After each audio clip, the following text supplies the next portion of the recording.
இடம் என் தேவையான கருத்து கடவுள் 2008 முதல் திட்டத்தை சொல்லி கூறி வருகிறார். 2008 முதல் எதை பற்றி முக்கியமான பற்றி கூறியிருக்கிறார். ஜெயலலிதா மரணத்தை பற்றி கூறினார். பன்னீர்செல்வம் முதலமைச்சரான உடனே அவர் பதவி தற்காலிகமாக கூறினார். 2 மாதம் ரிசைன் செய்தார். சசிகலா காமராஜ் அவர்களுக்கு சிறைப்பு கொடுப்பேன் என்று சொன்னார். சிறைக்கு அனுப்பினார்.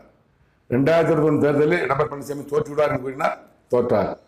2021 தமிழக முதலமைச்சர் மு.க. ஸ்டாலின் தான் என்று 17, 18, 20, 2020, 12, 2016, 13, 2021, 8, 4, 2021 நாட்கள் திட்டத்தில் கூறினார். அதன்படி 2021 மு.க. ஸ்டாலின் முதலமைச்சரானார்.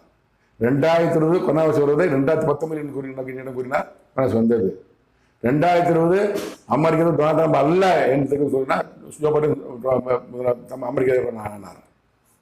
2025 அமெரிக்க அதிபர் டொனால்ட் ட்ரம்ப் தான் கூறினார்.